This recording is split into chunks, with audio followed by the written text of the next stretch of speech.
जो लोग भी मूर्ति पूजा का विरोध करते हैं उन सब के लिए आज ये वीडियो जो है ना, ऐसे एंटी हिंदुओं के लिए बहुत ज़्यादा चुभने वाली है। सबसे पहले मैं बता रहा हूँ 1880 की बात कर रहा हूँ। यूरोप में 1880 में अल्टमीरा की गुफाओं में 20,000 साल पुरानी मूर्तियाँ मिली। मार्सिलानो नाम का एक जो था दार्शनिक, उसको मिल गया। उसने बताया कि मुझे मूर्तियाँ मिली, लेकिन वहाँ के लोगों ने उस पे विश्वास नहीं करा। फिर खोज करा कि मार्सिलियनो सही बता रहा है, ये 20,000 साल पुरानी मूर्ति है, चित्र है। उसी तरीके से अब इजिप्ट में जा कर के देखो, इजिप्ट में जा कर के इजिप्ट में क्या है आपको इजिप्ट में भी मिलेगा। इजिप्ट में है कि नहीं है, मम्मी है कि नहीं है इजिप्ट में। उसी तरीके से आपको पिरामिड का नाम सुना होगा, मिस्र का पिरामिड के बारे में। ये सब क्या है, मूर्तियाँ ही तो है। तो मूर्तियाँ पूजा आज से नहीं हो रहा है। जो लोग ये कहते हैं कि मूर्ति पूजा गलत है, तो इन देशों में भी तो हो रहा है, तो वहाँ पे आप सवाल नहीं करते हैं, लेकिन हमारे देश और हिंदू धर्म पे आप सवाल करते हैं।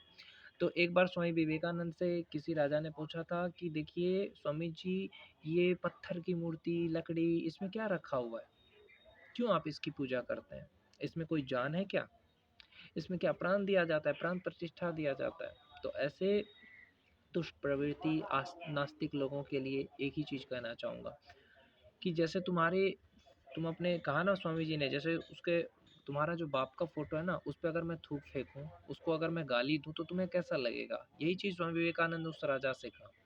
उसी तरीके से जो ये तो तुम्हारे बाप का फोटो है, इसमें तो तुम्हारा बाप है नहीं, लेकिन तुम्हारा क्या है, आस्था है कि ये मेरे पिताजी है इस फोटो में।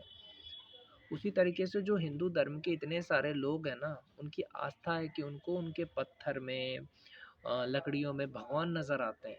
लेकिन तुम जैसे जो दुष्ट प्रवृत्ति के लोग हैं, जो ये कहते हैं कि ये क्या है, तो तुम नहीं समझ पाओगे। तुम क्योंकि मीरा नहीं बन सकते, क्योंकि तुम हरिदास नहीं बन सकते, रविदास नहीं बन सकते, तुलसीदास नहीं बन सकते, कालिदास नहीं बन सकते। तुम्हारी औकात है नहीं कि भगवान को पहचान सको। तुम भगवान पे सवाल कर सकते हो, भगवान की कमी निकाल सकते हो, श्री कृष्ण राधा के बारे में गलत बोल सकते हो, सीता राम के बारे में गलत बोल सकते हो, लेकिन तुम्हारे पास और कुछ भी तर्क नहीं है कि तुम उनको गलत साबित कर सको। तो ऐसे नास्तिक लोग, एथिस्ट लोग, इनका यही काम होता है। इनके पास कोई लॉजिक होता नहीं है। देखिए, जब हमारे सनातन धर्म में मूर्ति को आँख में पट्टी बाँध दिया जाता है, जैसे ही शीशा आगे डालते हैं, तो क्या होता है कि शीशा टूट जाता है। इससे बड़ा वैज्ञानिक कारण क्या होगा? अगर आपको पूछना है कि हमारे सनातन धर्म में विज्ञान कहाँ है, तो द्वारका कैसे बनी समुद्र के अंदर में? आपको क्या सबूत चाहिए? उसमें क्या साइंस है, बता सकते हैं क्या? बहुत सारी चीज़ें हैं। हड़प्पा संस्कृति की बात करूँ तो उसमें मूर्तियाँ निकली, पशुपति नाथ की मूर्तियाँ निकली। अब देखना सर्च करके गूगल, बहुत सारी चीज़ें हैं जो हमारे धर्म में है, लेकिन आपको वो चीज़ दिखती नहीं है। अब कई सारे लोग कहते हैं नवरात्रि क्यों मनाते हैं, माता है। और आपको मैं बता देना चाहता हूँ कि हमारी जो शरीर की सबसे जो माइक्रोकॉन्ड्रिया जो कोशिका है, वो इसी पे पूरा शरीर टिका हुआ है। इसी तरीके से जो माता है, उसी पे ही पूरा संसार चल रहा है, इसलिए हम माता की पूजा करते हैं।